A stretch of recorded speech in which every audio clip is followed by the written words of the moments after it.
할렐루야. 우리는 이제 성령이 오시면 세 번째 말씀으로요. 우리 주님께서 성령으로 하나님의 그 놀라운 일들을 우리 개개인의 삶에 적용시키시고 그것을 이루어 가시는 것에 대해서 우리가 같이 말씀을 계속 나누고 있습니다.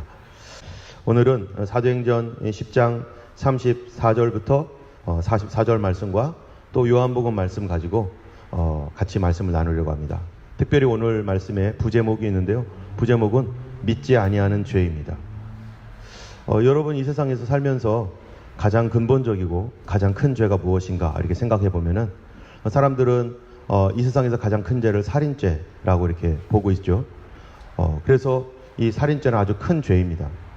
그런데 살인죄 중에서도요, 더 나쁜 살인죄가 있어요. 혹시 그 더 나쁜 살인죄가 뭔지 아세요? 그것은 존속살인입니다. 자기를 낳아주신 부모님, 또 할머니, 가족들을 살해했던 것들은 아주 심각한 죄이고, 그것은 가정을 파괴하고 사회를 파괴하는 아주 가장 큰 범죄 중에 하나입니다. 살인죄가 모든 것이 악하고 가장 큰 죄이지만 더 나쁜 것은 자기의 부모님을 그렇게 살해하는 정말 그런 배은망덕한 가장 큰 죄, 살인죄입니다.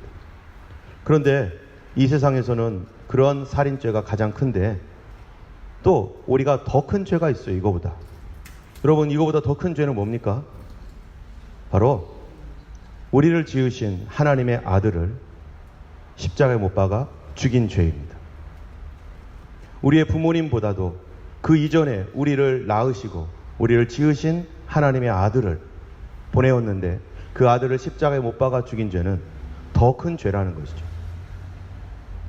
우리는 오늘 말씀을 통해서 왜 이런 죄가 지어졌고 우리는 왜 그런 후손이 되었는가, 우리는 왜 하나님의 아들을 죽일 수밖에 없는 그런 처지가 되었고 우리는 그의 후손인데 이게 무엇 때문에 그런가? 바로 결론적으로 말하자면 믿지 않았기 때문이라는 것입니다. 우리가 그가 하나님의 아들인 줄을 믿지 않았기 때문에.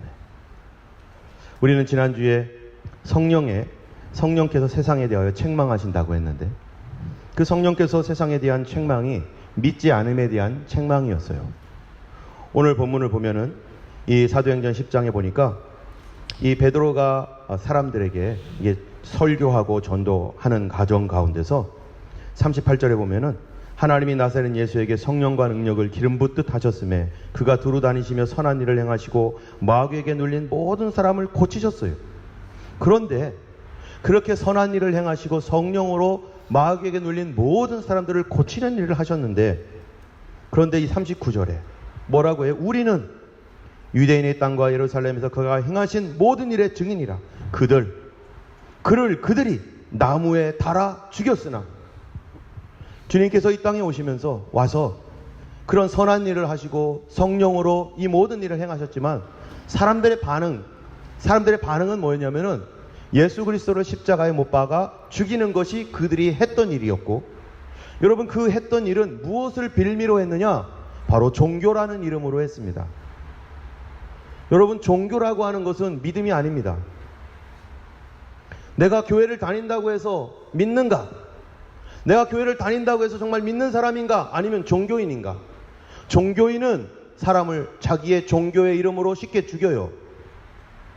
그리스도인들도 내가 그리스도인이라고 말하지만 종교 생활을 한다면은 다른 사람들을 성경을 가지고 죽이기까지 할 수 있어요. 그리고 다른 사람들을 성경을 가지고 정죄하고 그리고 이것을 나의 정당성을 얘기해주는 하나의 이 레퍼런스로 말할 수 있습니다. 종교는 믿음이 아닙니다. 교회 나오는 것이 믿음이 아니죠. 유대인들은 그들의 종교심을 가지고 하나님의 아들을 십자가에 못 박아 죽였다는 것입니다. 그런데 하나님이 40절에 사흘 만에 다시 살리사. 이 말씀은 누가 잘못한 것이냐?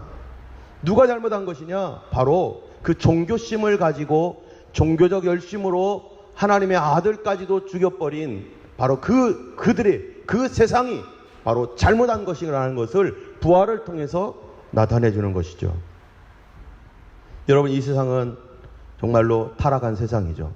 우리가 지난주에 말씀했던 것처럼 하나님께서 지으신 코스모스, 질서와 아름다움과 조화가 있는 이 세상이 하나님과 우리 인간 간의 언약이 파괴됨으로 어떤 일을 겪었다고 했습니까? 첫 번째로는 자연이 저주를 받아서 이 인간이 살기 힘든 환경으로 변해버린 거죠. 하나님과 우리의 언약 관계가 깨짐으로 이제 첫 번째 단추가 흐트러지니까 두 번째, 세 번째, 네 번째 계속 흐트러지는데, 그것 중에 하나가 자연의 파괴가 인간이 편안하게 살 수 있고 인간을 도와주었던 자연이 이제는 인간이 서바이벌을 해야 될 만한 그러한 척박한 곳으로 변했다라는 것이었고, 두 번째는 뭐였죠? 혹시 기억나시나요? 두 번째는 하나님께서 만드신 아름답고 정말 귀한 이런 세상 안에 하나님의 형상으로 지음받은 우리 인간의 내면이 어떻게 됐다는 거예요? 이 내면이 파괴되어 가지고 이 죽을 병에 걸렸다는 거죠. 여러분, 키에르케고르라는 사람이 죽음에 이르는 병을 뭐라고 합니까? 이 절망이라고 하잖아요. 쉽게 상처받는 존재가 돼버렸다는 거죠. 그래서 그 육신의 상처로 인해서 여러 가지 암과 또 우리가 소위 불치병이라고 하는 그런 수많은 질병들이 우리를 괴롭히고 있고, 그것으로 인해 죽어가고 있고, 그것으로 인해서 이 세상은 비즈니스가 또 일어나고 있고요. 또 우리의 마음의 병으로 인해서 삐뚤어진 마음으로 살아감으로 말미암아 사람들이 그 삐뚤어진 상처로 인하여 삐뚤어진 것, 그것으로 인해서 더 큰 죄를 짓고 있고 그 죄가 대물림 된다는 거죠. 나의 죄가 우리 자녀들에게 가고 나의 자녀들이 있는 죄가 그 자녀들에게 또 가는 것이죠. 여러분, 이 세상에 살면서 참 죄악의 아주 악한 점 중에 하나가 뭐냐면은 우리가 살면서 다른 사람이 나에게 죄를 범했어요. 그래, 나를 힘들게 하고 상처를 줬어요. 그래서 내가 괴로워요. 그리고 힘들어요. 어려워요. 그러면 거기서 끝나는 게 아니에요. 이 괴롭고 힘들고 어려웠던 우리 부모님이든지 우리 친구든지 누군가가 나에게 죄를 범함으로 말미암아 괴롭게 해서 내가 괴로움을 당하면 거기서 끝나는 게 아니라 나는 이 괴로움을 가지고 뭐를 만들어요? 죄를 또 만들어요. 내가 상처받았기 때문에 이 상처로 인해서 이 상처를 누구에게 줍니까? 우리 자녀들에게 소리 지르고, 우리 아내와 남편에게 윽박 지르고, 또 사회에서 내가 나의 어떤 이러한 그 마음과 절망과 이런 것들 때문에 사람들을 대적하고 폭력을 행하고 이러한 미움과 이런 것들이 어떻게 돼요? 계속해서 우리 아담 때부터 흘러내려왔어요. 그리고 우리는 그거를 다 배웠고, 그리고 그렇게 반응 안 해도 되는 거를 그렇게 반응을 해서 상처는 상처를 낳았는데 그 상처는 죄를 만들어버리고, 이 죄는 또 다른 상처를 주어서 그 다음 사람들에게 또 죄를 짓게 해서 점점점 이런 것이 커지게 만드는 것이, 이게 불행이고, 이런 것으로 인해서 사람들은 절망 가운데 있는 것, 이게 인간의 내면에 하나님과의 언약 하나가 파괴되고 그것 깨짐으로 말미암아 이런 식으로 내려갔을 뿐만 아니라 인간의 또 하나의 문제는 영적 속박이라는 것입니다. 하나님 이외에는 우리를 다스릴 존재가 없었고 인간에게는 모든 것을 다스리라고 말씀하셨는데, 그런데 사람이 죄를 지음으로 말미암아 성경에 뭐라고 되어 있습니까? 이 죄로 말미암아 온 세상이, 보세요, 요한복음 요한일서 5장 19절에 또 아는 것은 우리는 하나님께 속하고 온 세상은 악한 자 안에 처한 것이다. 누구에게 지배를 받는 거예요? 악한 영, 악한 사단에게. 근데 이 악한 사단에게 지배를 어떻게 받느냐? 사람이 어떻게 받아요? 이는 세상에 있는 모든 것이 육신의 정욕과 안목의 정욕과 이생의 자랑이니. 여러분, 악한 것들이, 악한 영들이 우리 눈에는 보이지도 않죠. 하나님의 언약도 안 보였던 것처럼 이 죄도 우리 눈에 보이지 않습니다. 그런데 이런 모든 것들이 사람을 어떻게 지배하느냐? 이 악한 영이 바로 육신의 정욕, 안목의 정욕, 이생의 자랑으로 우리를, 사람을 지배할 뿐만 아니라 지금은 그것을 가지고 뭐예요? 비즈니스를 하잖아요. 죄인 줄 알고, 그것 때문에 가정이 파괴될 줄 알고, 그것 때문에 아이들이 파괴되고 동심이 파괴되고 있는데 돈 벌어야 되니까 그거를 뭐 하지 않아요? 포기하지 않아요. 그걸 산업이라고 해가지고 육성해가지고 아이들이 파괴되고 있어요. 가정이 파괴되는데 그거를 계속해서 비즈니스 하라고 국가에서, 정부에서 돈 대주고 있잖아요. 이런 것이 세상 시스템이고요. 이런 것들에 대하여 가치를 부여합니다. 그런 것이 좋다고. 안목의 정욕, 이생의 자랑 이런 것들 사람들 여러분 친구들이나 안 믿는 사람들끼리 모이면 무슨 얘기합니까? 술자리에서.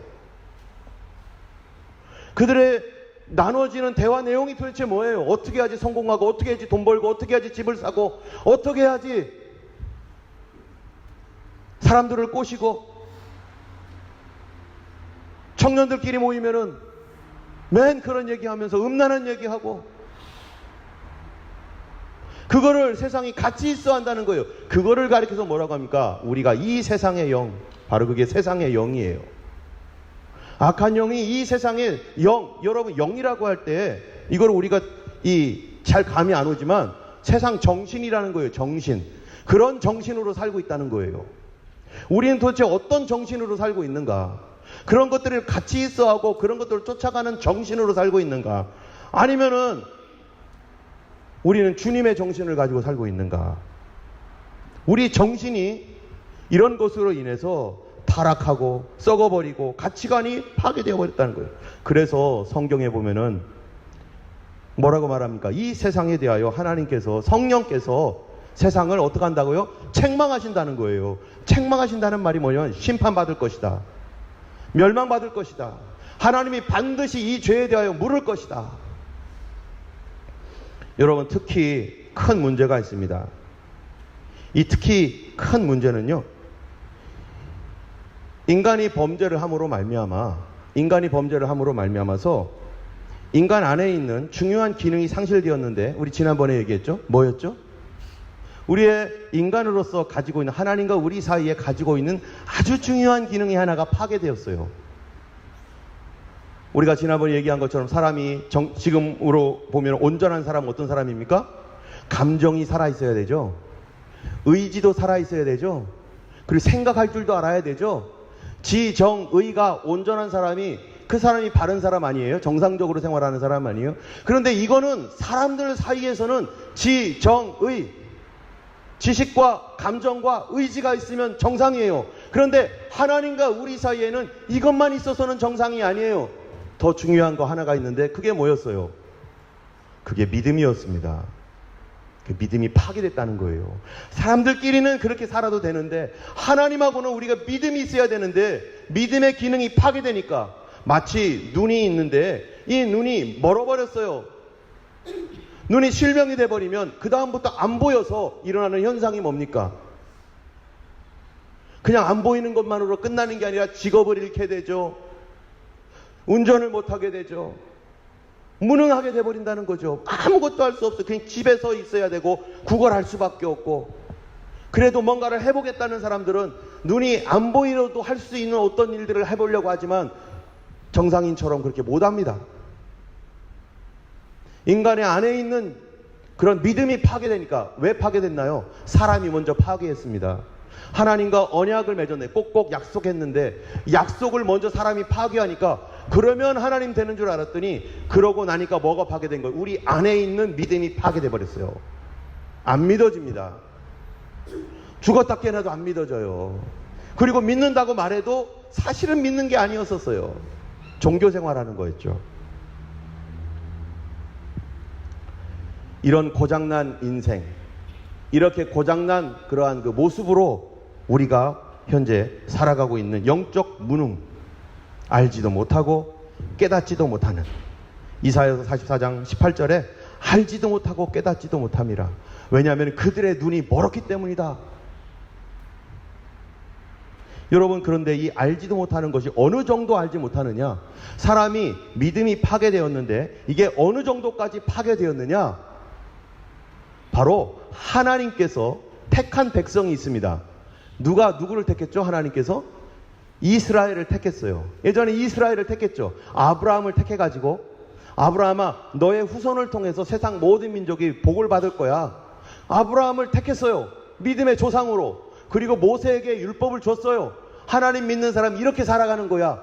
깨끗하고 거룩하게 살아가야 돼 라고 해서 그 이스라엘 민족을 택했더니 이스라엘 민족 어떻게 됐습니까? 예수님 알아봅니까? 예수님이 자기 땅에 왔을 때 알아봅니까? 못 알아봐요. 자기 땅에 오매 자기 백성이 영접지 않았다 이거예요. 어느 정도예요 이게? 하나님이 택한 백성조차도 하나님의 아들을 알아보지 못한다는 거예요. 하나님이 택해서 그 아들이 올 때 알아보라고, 그가 메시아인 줄을 알아보라고 말씀도 주고 은혜도 주고 다 줬는데, 그들은 그 자기들이 어떤 식의 생활을 했길래 도대체 왜 못 알아보는가?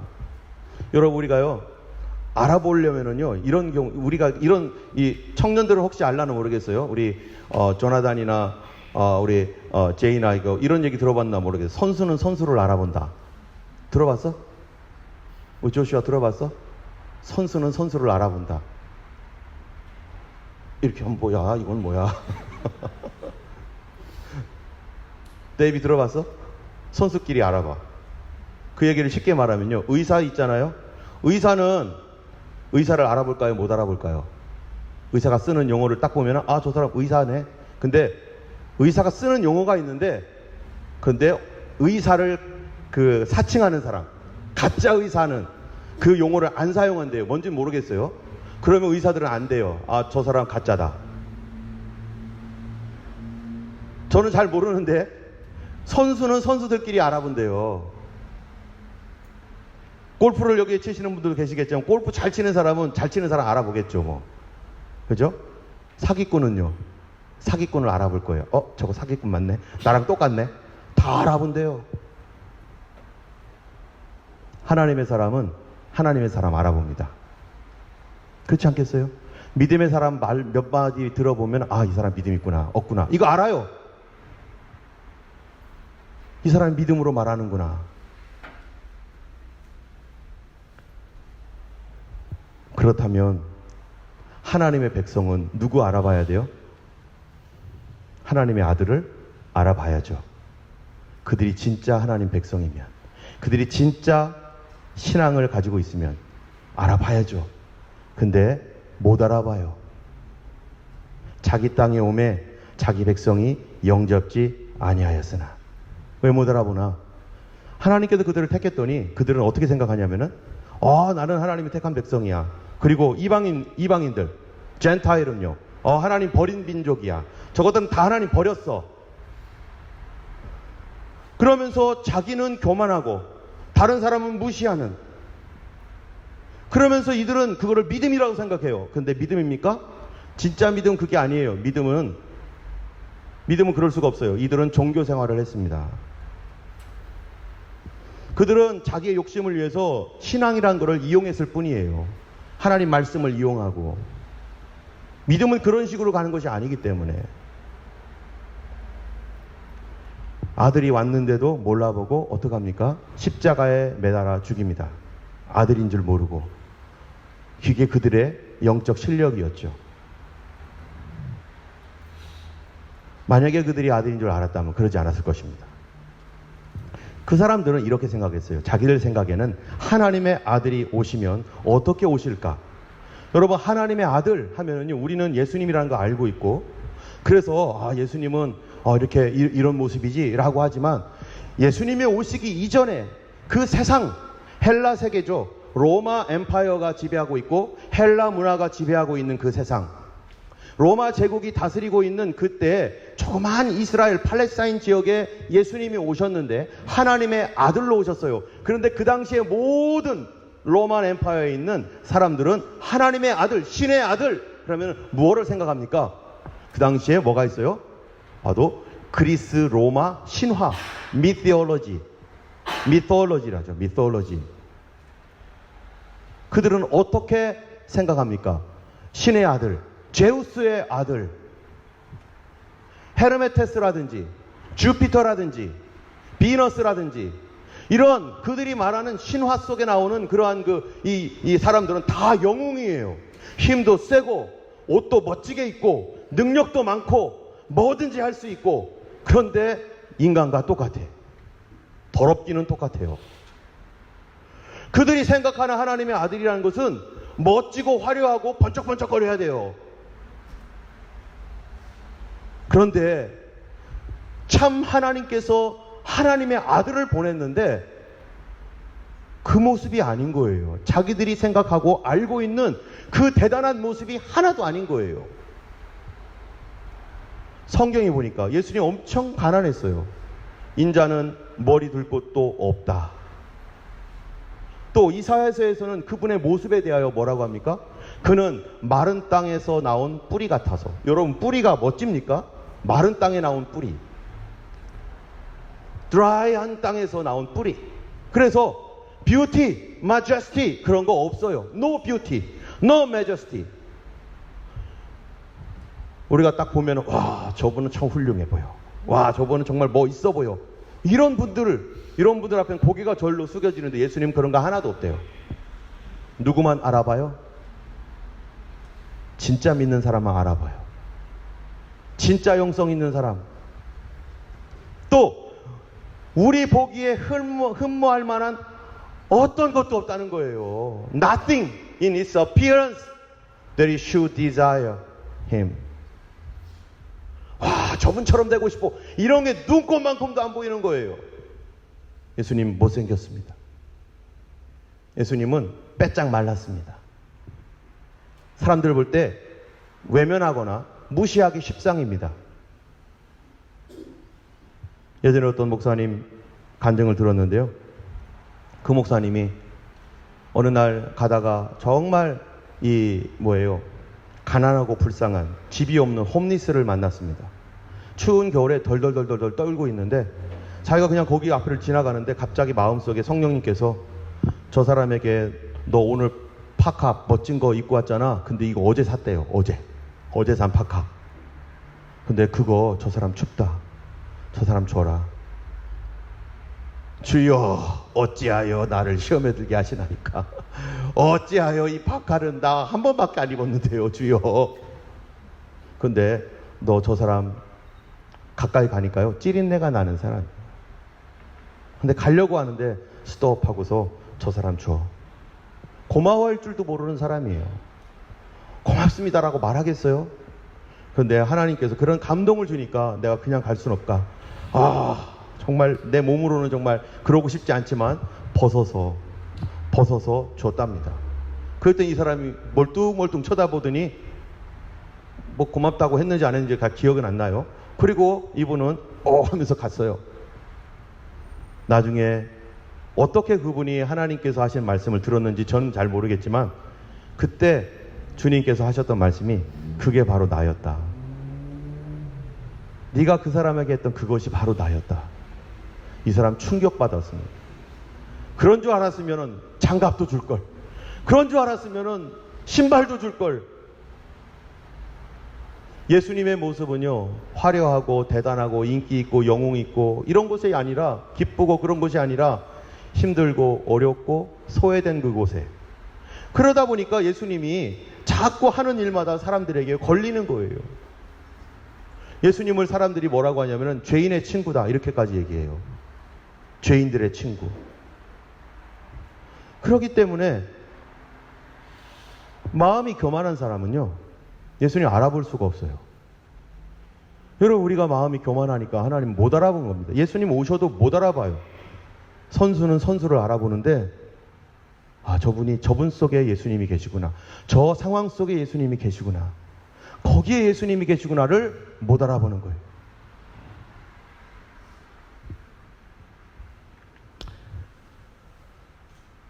그래서 주님께서 사무엘상 16장 7절에 사람은요 외모만 봅니다. appearance만. 근데 하나님은 중심을 보신다는 거예요.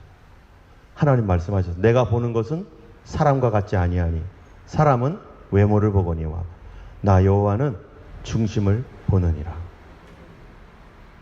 그 사람의 중심이 뭐냐? 얼마나 멋지게 입고 다니고 무슨 차를 타고 다니고 뭐 이런 거 보는 게 아니라는 거예요.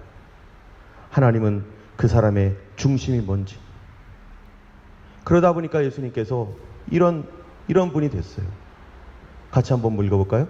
너희 안에 이 마음을 품으라. 곧 그리스도 예수의 마음이니 그는 근본 하나님의 본체시나 하나님과 동등됨을 취할 것으로 여기지 아니하시고 오히려 자기를 비워 종의 형체를 가지사 사람들과 같이 되셨고 사람의 모양으로 나타나사 자기를 낮추시고 죽기까지 복종하셨으니 곧 십자가에 죽으심이라.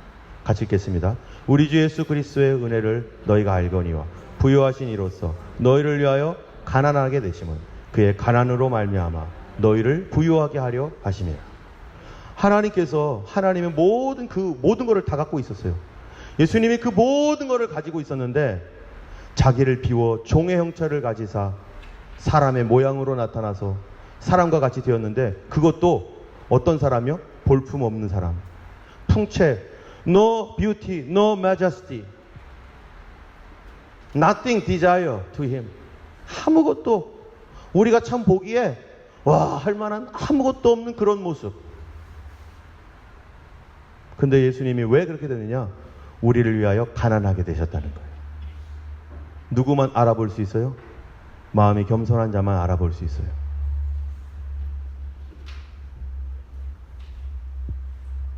이런 예수님을 만나려면요, 어떻게 해야 됩니까?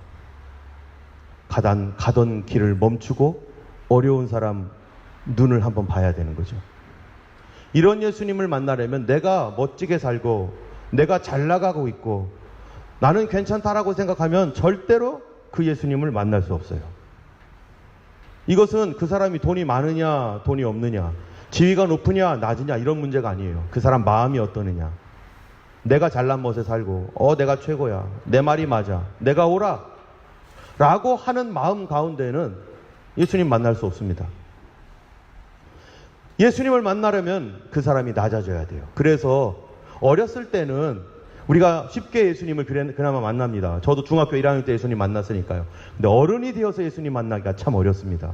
왜냐면은 내가 지금까지 살아온 경험, 지혜, 지식, 학문 다 있으니까.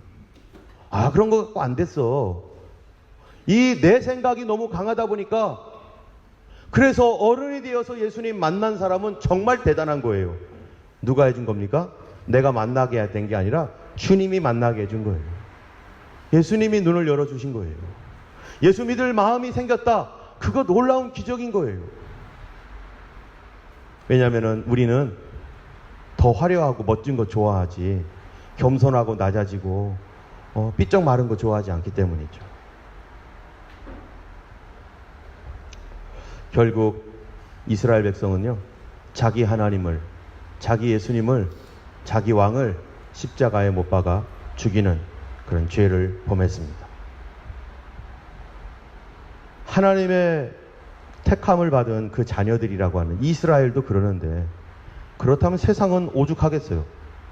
하나님 말씀을 주고 정답을 다 알려줬는데도 겸손으로 내려가지 못하고 종교 생활이나 하면서 자기는 높다고 생각하고 남을 무시하며 사는데, 그 사람들도 그러고 있는데 안 믿는 세계 속에서, 하나님을 전혀 모르는 세계 속에는 오죽이나 더 하겠어요. 그러니까 유대인들의 사주를 받아가지고 로마 사람들이 예수님을 십자가에 못 박는 일에 당연하게 여기고 그 일을 함께 하는 것입니다. 요한복음 3장에서는요 뭐라고 하느냐, 그 정죄가 뭐냐 한번 읽어볼까요? 그 정죄는 이것이니 곧 빛이 세상에 왔으되 사람들이 자기 행위가 악함으로 빛보다 어두움을 더 사랑한 것이라. 그 정죄가 뭐예요? 어두움을 더 좋아한대요. 우리는 빛보다 어두움을 더 좋아합니다. 여기에 이 정죄 가운데 있지 않을 사람이 어디 있습니까? 모두가 다, 우리가 다 빛보다 어두움을 더 좋아하기 때문에. 그래서 예수님께서요, 성령으로 거듭나지 않으면 절대로 하나님의 자녀가 될 수 없다. 성령으로 거듭나지 않으면 절대로 하나님 나라를 볼 수도 없고 들어갈 수도 없다. 이거는 내 힘으로 되는 게 아니라는 거예요. 사람이 변화되는 거는, 사람이 하나님의 자녀가 되는 거는 성령님을 거치지 않으면 안 된다는 거예요. 이 세상의 영이 아닌 성령이 아니면 예수님을 못 믿습니다. 왜냐하면 세상 정신은 잘 먹고 잘 살고 좋은 집, 큰 차, 그리고 또 뭐 있어요? 육신의 정욕, 안목의 정욕, 이생의 자랑, 이런 것이 그의 가치이고, 내 몸을 위해서 막 그냥 하여튼간 온갖 것 다 드리고 건강을 유지하고 이런 거에 모든 가치를 부여하고 있으니까 그것이 가치 있다고 생각하는데, 그래서 예수님께서 십자가에 죽으셨습니다. 왜요? 예수님 십자가에 죽으신 이유가 뭡니까? 우리 요한복음 16장에 보면요, 내가 떠나가는 것이 너희에게 유익이라. 내가 떠나가지 아니하면 보혜사가 너희에게 오시지 않을 것이고 내가 가면 그를 보내리라. 예수님 어떻게 가죠? 십자가에 달려 죽으셔요. 그리고 부활 승천하셔서 가십니다. 그 가신 이유가 뭐냐? 바로 성령을 보내줘야 되기 때문에. 예수님 핏값으로 성령이 이 땅에 오셨는데 우리가 예수님 성령으로 오신 그 성령님에 의하여 거듭나지 않고 변화되지 않으면 우린 종교생활하는 겁니다. 내가 갖고 있는 신앙이라고 하는 그 아는 지식이나 이런 걸로요, 다른 사람 죽일 수 있고 다른 사람 미워하고 하나님을 대적하는 삶을 살 수밖에 없고, 아무리 십계명 얘기하고 아무리 예수님 뭐 어떤 얘기해도 내 마음속에는 하나도 안 들어와요. 왜 안 들어올까요? 거듭나지 않았으니까. 그런 게 같이 있어 보이지 않으니까. 그래서 성령이 오시면 무엇부터 시킵니까? 회개부터 시키는 거예요. 내가 얼마나 큰 죄인이었는지.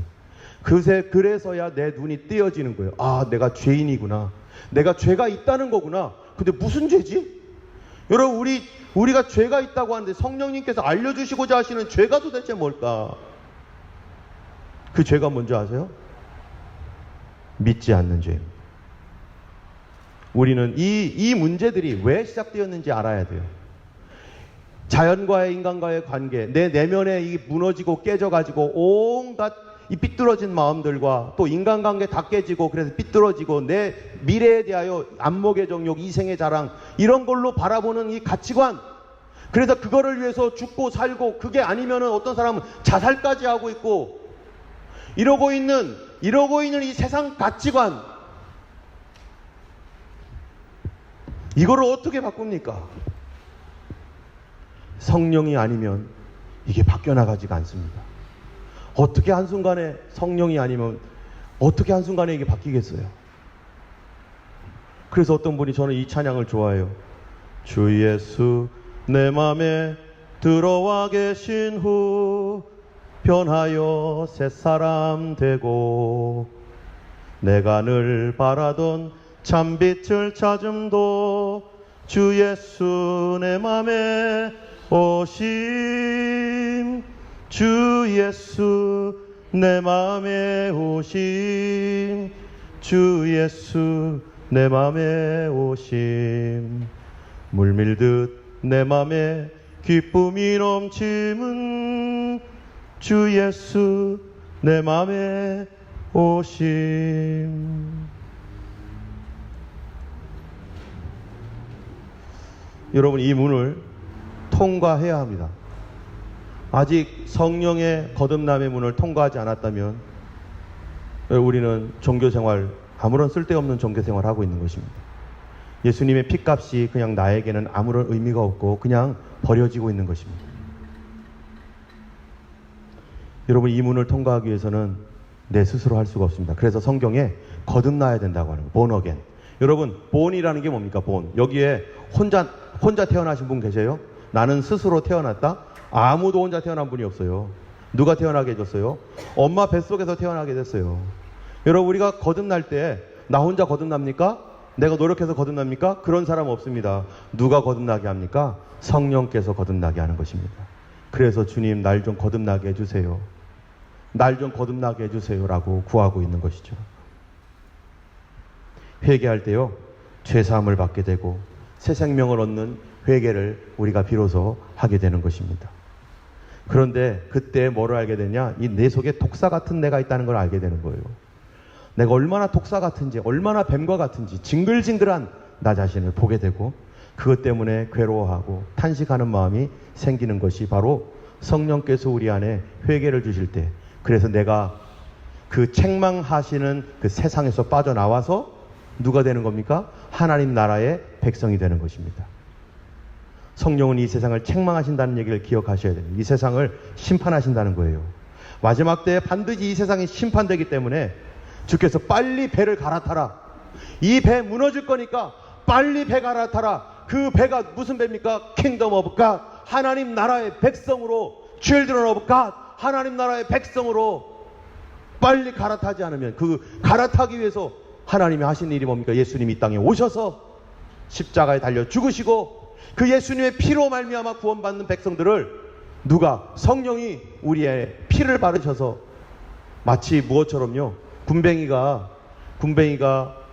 번데기가 돼가지고, 예, 카타필러가 파푸라고 하나요? 번데기를? 파푼가? 파푸?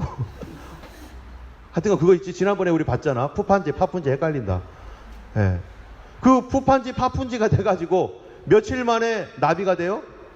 일주일 만에 나비가 되잖아요. 일주일 만에. 성령의 그 품 안에 들어와서 내가 변화되지 않으면 평생토록 나비되지 못하고 평생토록 거듭나지 못한 사람으로 종교인으로 살다가 멸망받을 것입니다. 그런데 이 성령으로 거듭날 때요, 여러분 뭐가 거듭나는지 아셔야 돼요. 뭐가 거듭날까요? 내 몸이 거듭납니까? 아닙니다. 내 영혼이 거듭납니다. 내 영혼이 거듭납니다. 그리고 이 영혼이 거듭나다 보니까 내 몸은 거듭나지 않았어요. 내 몸은 거듭나지 않았으니까 이 몸에 여러 가지 습관들이 있는데, 우리가 거듭날 때 이 습관을 주님이 없애주기도 하지만, 그런데 나중에 또 들어오기도 해요. 이 몸은 여전히 죄를 짓고 있는 몸이기 때문에 우리가 그래서 영적 전쟁이 있는 거예요. 내 안에서.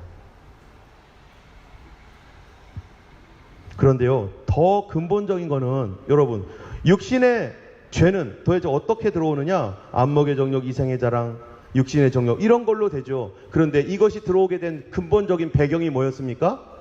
무슨 죄였었다고요? 하나님과 언약을 깨버린 믿지 않은 죄요. 여러분, 이 믿지 않은 죄는 무슨 죄입니까, 이게? 왜 성령께서 오셔서 우리를 거듭나게 할 때 영혼이 거듭납니까? 바로 믿지 않는 죄는요, 영혼의 죄이기 때문에 그렇습니다. 근본적인 죄, 영혼의 죄였기 때문에 그래요. 왜? 하나님과 나와의 관계가 이 영혼과 영혼으로서 하나님과 관계를 맺었고, 그래서 약속을 했는데, 그 영혼의 죄가 깨짐으로 이 믿지 아니함으로 말미암아서 나의 믿음도 파괴됐을 뿐만 아니라 그것으로 다 이렇게 그 결과가 왔기 때문에, 근본적인 죄는요, 믿지 않는 죄입니다. 아담이 그 죄를 파괴함으로 말미암아서 혼돈하고 불신하고 고통의 세계가 되었고, 그리고 이 세상이 이렇게 되었습니다. 그렇기 때문에요, 여러분, 육신의 죄가 더 큽니까? 영혼의 죄가 더 큽니까? 어느 게 더 큽니까? 육신의 죄는 영혼의 죄 때문에 생긴 거예요. 여기에서 만약에 우리가 성령으로 거듭나면 그렇게 하지 않을 겁니다. 성령으로 변화되었다면 내가 그렇게 살지 않을 거예요. 그런데 성령으로 변화되지 않아서, 가치관이 바뀌지 않으니까, 내 습관이 바뀌지 않으니까 지금도 계속 그렇게 살아가는 거죠. 아담이 타락했던 이유가 믿지 않았기 때문이죠.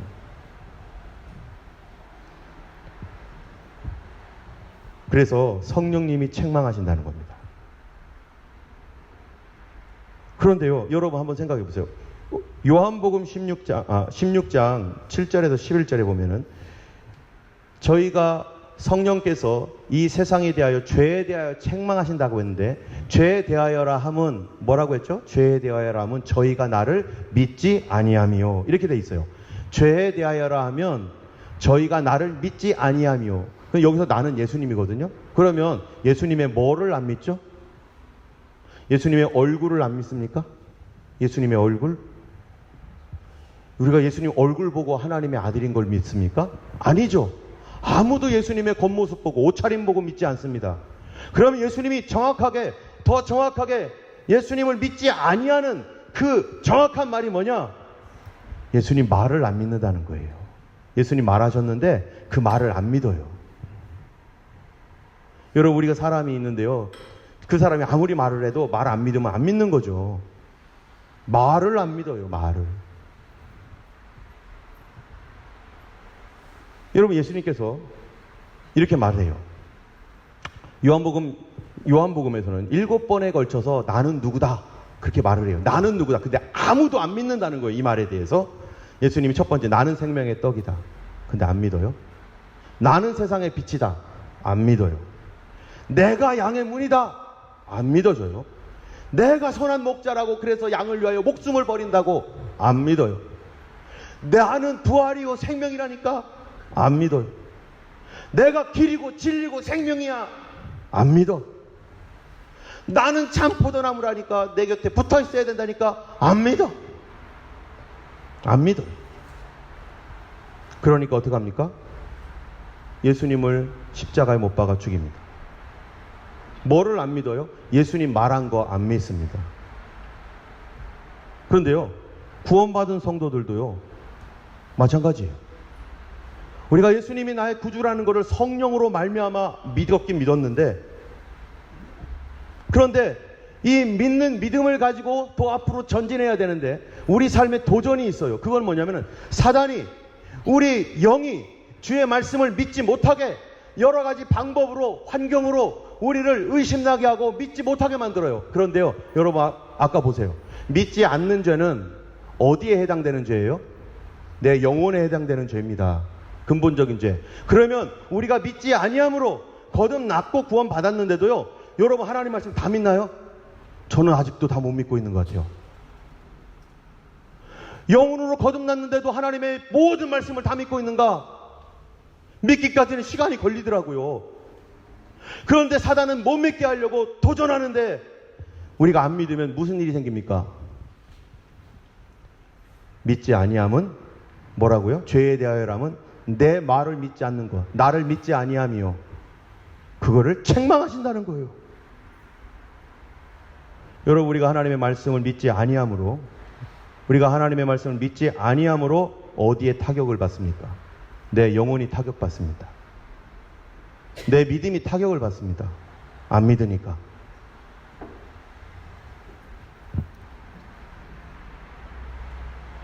아담과 이브도 바로 그렇게 안 믿어서 그 영혼이 타락을 해버리고 타격받은 것처럼 사단이요, 계속해서 우리에게 도전을 합니다. 너 예수님 말 정말 믿어? 예수님 하신 말 정말 믿어? 나 믿는 것 같기도 하고 안 믿는 것 같기도 하는데 잘 모르겠네. 타격받습니다. 뭐가요? 내 영혼이. 여러분, 우리가 이 세상에 살면서 육신의 죄도 있습니다. 육신의 죄. 그것도 그러면 안 되죠. 그러나 더 큰 거는요, 내 영혼이 타격을 받으면 내 몸까지도. 여러분, 예전에 믿음이 좋았던 사람, 믿음 떨어지면 어떻게 되죠? 육신 생활로 돌아가잖아요. 옛날에는 그렇게 기도하고 은혜롭게 하고 봉사도 잘하고 하나님의 성령이 충만했을 때는요, 막 날아다니면서 즐거워하고 기뻐하고 막 그러고 막 그냥 죄? 나 죄하고 상관없어. 지겨워. 나 싫어하면서 막 믿음으로 막 살아가는데 믿음 탁 떨어지고 이 하나님 말씀에 대하여 부정적인 것들이 막 들어오고, 그래서 이 말씀을 믿지 않게 되면은 무슨 일이 생깁니까? 그때부터 옛 생활 반복하게 되고 옛 절망 속으로 들어가고. 왜 그렇습니까? 뭐 때문입니까? 바로 믿음의 문제가 생겼기 때문이고 내 영혼의 문제가 생겨서 내 영혼이 타격을 받았기 때문에 그런 거죠. 이게 바로 영적 타락이고 영적 오염입니다. 사단은요, 우리 영혼이 오염받기 원해요. 그래서 믿음으로 살지 못하게 가진 방법으로 사단은 그렇게 구원받았어도, 그래서 예수님이 가장 걱정하시고 염려했다는 게요, 뭐라고 하냐면은 이렇게 말해요. 예수님께서 베드로에게 하는 말이에요. 베드로가 무리를 막 걸어가니까 여러분 아시잖아요.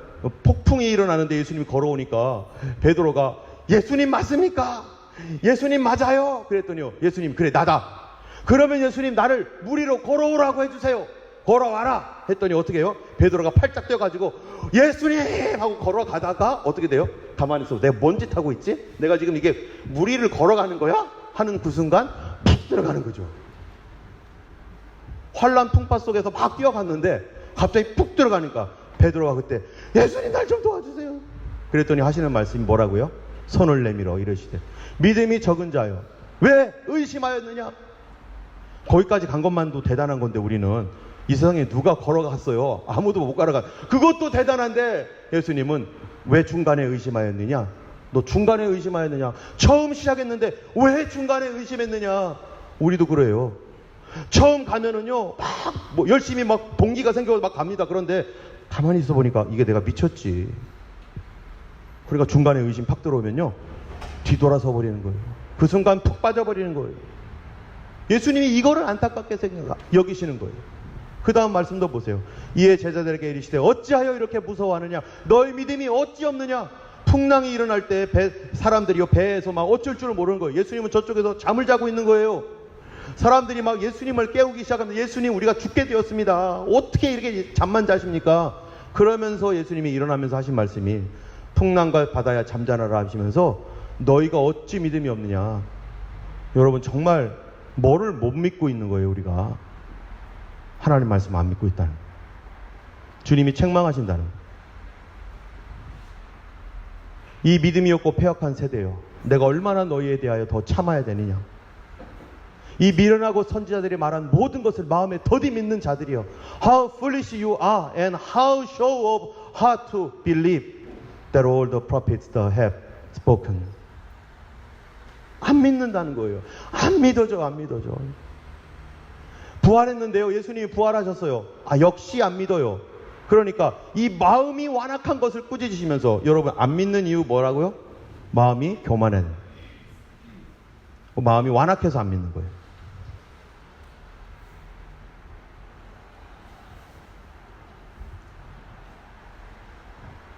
예수님을 믿지만 여전히 우리가 안 믿고 있습니다. 이럴 때 우리는요, 한 가지 생각하는 게 있어요. 내가 아는 것과 믿는 게 같은가? 정말로 내 소원은요, 아는 대로 믿었으면 좋겠어요.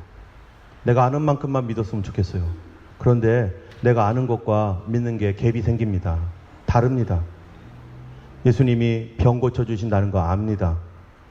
그런데요, 그 아는 것과 내가 믿는 게 다릅니다.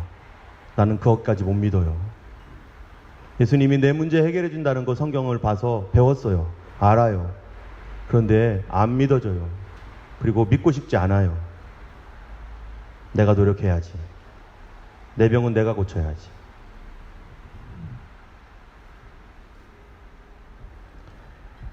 성경을 알지만 우리는 아는 것과 믿는 게 다릅니다. 그리고 심지어는요, 믿는 줄 알고 있어요. 믿는 줄 알고 있지만 사실은 안 믿는 것도 있어요. 하나님이 날 사랑하시는가? 여러분, 성경에 날 사랑하심 찬양도 있죠. 날 사랑하는데 여러분 믿습니까? 알고는 있죠. 그런데 위험한 일, 어려운 일 당할 때 하나님 날 사랑하신다고 정말로 믿을 수 있는가? 고백할 수 있는가? 하나님이 내 기도 항상 응답하신다라고 성경에 써 있잖아요. 분명히 너희가 무슨 기도를 하든지 뭐라고 했죠? 여기 없네요. 예. 너희가 내 이름으로 무엇이든지 구하면 내가 응답할 것이다 라고 말씀하시고, 그 성경에 그런 말씀들이, 손을 얹으면 낫는다고 말씀하신 그런 말씀들이 있습니다. 그런데 알아요. 믿고 싶습니다. 근데 안 믿어지고 믿지 않습니다. 능력이 나타나지 않습니다. 이럴 때 사람들은요, 두 가지 반응합니다. 첫 번째 반응이 뭐냐? 회개합니다. 주님, 제가 안 믿어집니다. 도와주세요. 나도 좀 믿게 좀 해주세요. 하나님, 나도 믿을 수 있게 해주세요. 나 믿고 싶습니다.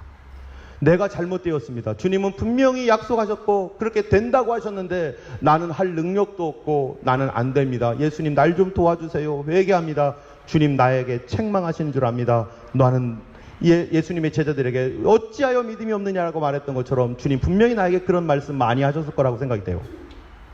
저도 목사지만 주님이 그런 말씀 엄청나게 하셨을 거라고 생각이 돼요. 왜 안 믿었느냐? 너 안 믿어서 이렇게 되었다. 그런 말씀을 들으면 그게 책망 아니겠어요? 주님, 나 회개합니다. 도와주세요. 성령님 도와주세요. 이렇게 고백하는 사람이 있는가 하면요, 두 번째 사람이 있어요. 두 번째 사람은요, 내가 안 믿어지는 것이 나는 맞고 성경이 잘못된 거지. 성경이 그런 뜻이 아니겠지. 성경을 바꿔요. 성경의 해석을 바꿔요. 그래서 성경은 그게 아니라 이런 거야. 예를 들어서 오병이어 기적. 여러분, 오병이어 기적은 어떻게 합니까? 예수님이 물고기 2마리로, 물고기 2마리와 5개의 떡을 가지고 5,000명을 먹였어요. 그러면은 우리는 순수하면은 어떻게 합니까? 하나님께 그렇게 하실 수 있습니다. 아멘, 나가 그렇게 믿습니다. 그런데 나는 못하죠. 그러니까 주님은 되는데 나는 안 되네요. 주님 용서해 주세요. 나도 이렇게 믿을 수 있도록 도와주세요. 나도 그런 상황에서 하나님 필요하면 나도 믿을 수 있게 날 좀 믿음 좀 도와주세요. 왜냐하면 성경에서는 내 믿음대로 되리라 이랬으니까. 저도 아까 한솔자매를 위해서 간절히 막 기도했는데 주님, 나는 안 되네요. 나 믿음 좀 도와주세요. 내가 회개합니다. 나는 못 그치네요. 주님, 날 좀 도와주세요. 회개합니다. 내가 믿음 없는 거를 회개합니다. 내가 실력이 없습니다. 그쵸? 마음은 많은데 실력이 안 되는, 믿음의 실력이 안 되는 거예요. 그런데 어떤 사람은 어떻게 고치느냐? 오병이어를 예수님께서 가지고 축사했더니 5천 명이나 먹고 남았다. 그거는 말이야. 사람들이 자기 도시락 갖고 왔는데 사실은 사람들한테 좀 예수님이 달라고 하니까 다 숨겨두고 안 하고 있다가 애가 도시락 바치니까 미안해가지고 자기 것 꺼내서 먹었어. 말 되죠? 말 되죠? 그리고 12광주일이나 남았어. 말 엄청 되죠? 바꿔버립니다. 어떻게 합리적으로. 기적을 인정하지 않아요. 여러분, 우리가 기적을 믿습니까? 하나님의 기적은 반드시 일어날 것입니다. 문제는 뭐냐? 주님, 나에게 믿음 주세요. 나는 거기까지 믿을 믿음이 아직도 없습니다. 주님, 나를 책망하실 것입니다. 주님, 도와주세요. 그래서 이렇게 믿음이 없는 것과 나의 믿음이 없는 것과 성경 말씀과 사이에 갭이 생기기 때문에, 그래서 누가 도와주셔야 돼요? 내가 노력한다고 돼요? 그래서 우리가 기도하는 거고, 그래서 성령이 필요합니다. 내 스스로 예수님을 끝까지 다 예수님처럼 믿을 수도 없고 내가 그렇게 살아가지도 못해요. 그래서 성령을 받으라고 한 거예요. 내가 거듭난 것도 내 힘으로 거듭난 게 아니라 성령님이 거듭나게 하셔서 눈을 뜨니까 내가 얼마나 독사 같은 인간인지, 내가 얼마나 징그러운 인간인지를 알게 되었던 것처럼, 그래서 회개하고, 그러고 보니까 또 성령께서 가르쳐 주니까 내가 얼마나 믿음이 없는지, 내가 얼마나 믿음의 실력이 없는지. 예수님은 할 수 있는데 나는 못하는 거예요. 저 사람은 되는데 나는 응답이 안 되는 거예요. 이것이 탄식이 되니까 하나님, 나 오늘도 회개합니다. 믿음 없음을 회개합니다. 믿음이 있었더라면 이거 다 해결됐을 텐데. 여러분, 믿음 안에는요, 지혜도 포함되는 것을 기억하셔야 됩니다. 자, 그래서 이렇게 말합니다. 같이 읽어볼까요? 이와 같이 성령도 우리의 연약함을 도우시나니 우리는 마땅히 기도할 바를 알지 못하나 오직 성령이 말할 수 없는 탄식으로 우리를 위하여 친히 간구하시느니라. 성령도 우리가 얼마나 믿음이 없는지, 내가 얼마나 연약한지, 나는 눈꽃만큼밖에는 믿음이 없어요.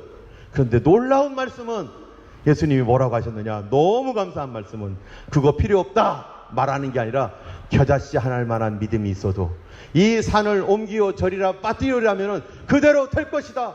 네가 말하는 대로 될 것이다. 누가 얘기해 주셨습니까? 예수님이 얘기했단 말이죠. 그럼 이 믿음과 나의 실제 능력과 차이가 있을 때 이거를 누가 해결해 줍니까? 믿음과 나의 실제가 차이가 날 때 바로 기도와 성령이에요. 그래서 우리 기도하는 겁니다. 어떻게 해요? 성령님, 우리의 연약함을 도와주세요. 나는 병 고칠 능력이 없습니다. 병을 고치는 능력과 믿음이 없습니다. 주님, 내 기도가 병을 고치는 기도가 될 수 있도록 성령님 강력하게 도와주세요. 주여, 강력하게 도와주세요. 나는 실력이 없습니다. 여러분, 어떤 사람이 문제가 있는데 문제를 뚫고 나가려 하는데 너무 힘이 세. 얘가 너무 힘이 세. 아무리 해도 안 돼. 그럴 때 어떻게 해야 돼요? 도와주세요. 같이 밀어서 끌고 나가야 될 거 아니겠어요? 영적 지경으로 우리가 넓어져 나갈 때 우리가 우리의 능력으로는 내가 기도한다고 됩니까? 기도를 해도 누가 도와주셔야 되는 거예요? 성령이 도와주시는 기도가 될 때 능력이 나가는 거죠. 하나님 앞에 어깨를 밀고 이 어둠을 향해 갈 때 우리를 방해하고 어둡게 하고 안 되게 하는, 절망케 하는 일들이 있을 때마다 우리는, 주님, 나는 안 되는 거 알고 있습니다. 나는 믿음이 없는 거 알고 있습니다. 성령님 도와주셔서 내게 믿음을 부어주세요. 역사해 주세요. 저도 막 안 되는 일들이 있었을 때 제가 할 수 있는 거는 뭐밖에 없었어요? 무릎 꿇는 거밖에 없었어요. 무릎 꿇고 기도할 때 언제까지 기도했느냐? 하나님께서요, 이제 됐다, 이제 해결됐다, 그럴 때까지 기도했어요. 여러분, 라면 끓여 먹을 때 어떻게 해야 됩니까? 라면 물 끓을 때까지 불 피워야 되죠. 근데 왜 안 끓어 계속 껐다 켰다 천년 만년 해도 안 끓어요. 그거는 기도를 하려면은 주님께서 약속의 말씀을 주실 때까지, 성령으로 능력이 올 때까지, 하나님, 나 기도하고 싶어요. 나 하나님 고침받고 싶어요. 나 응답받고 싶어요. 하나님 앞에 포기하지 말고, 그래서 예수님이 기도하다가 뭐 하지 말라? 낙심하지 말고 기도해라.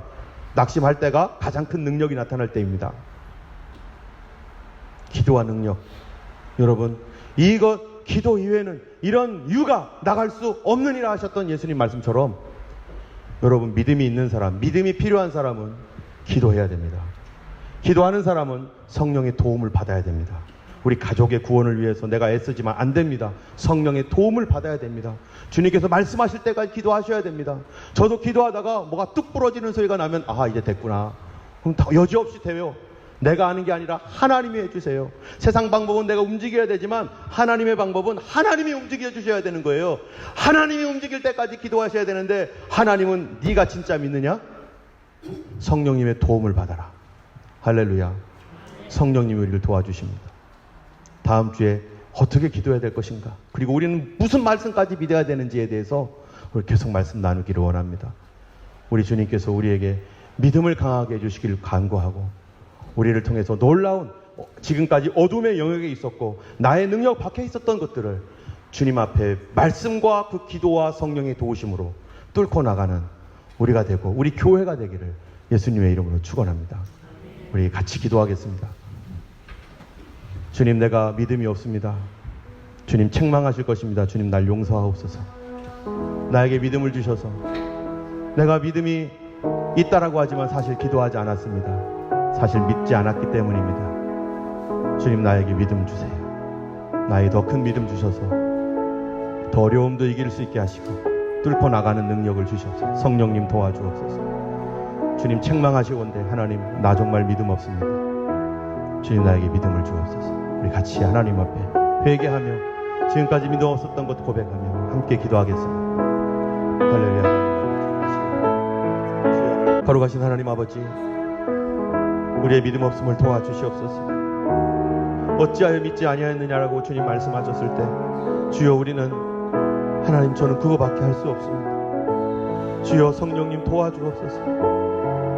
성령님 도와주시옵소서. 귀신 들린 아들의 아버지 앞에 참으로 주여, 나의 믿음이 없음을 도와주옵소서라고 했던 그 아버지처럼, 주여, 할 수 있거든. 이 무슨 말이냐? 믿는 자에게 능치 못한 일이 없느니라. 이 말씀이 아버지 우리 삶에 이루어지도록 주여 믿음 주시옵시고 성령님 도와주시고, 그리하여 내가 아는 것과 믿는 것이 하나가 되도록 하나님 역사하여 주시사 더 믿음의 지경이 넓어짐으로 말미암아 어둠 가운데 있었던 것들이 하나님 밝은 빛 가운데 드러나게 하여 주시고, 더 앞으로 전진해 나가게 하여 주시고, 하나님 주님 오시는 날까지 믿음으로 살아가는 아버지 말씀 왜곡하지 않고 회개할 줄 아는 저희가 되게 하여 주옵소서. 주님, 우리를 용서하여 주옵소서. 이제는 우리 주 예수 그리스도의 놀라우신 은혜와 하나님 아버지의 크신 사랑과 성령님의 위로 인도 교통 감동 감화하심, 믿음을 구하며 성령의 도움을 구하는 모든 주의 백성들 머리 위에 이제로부터 영원토록 함께 하시기를 간절히 축원하옵나이다. 아멘.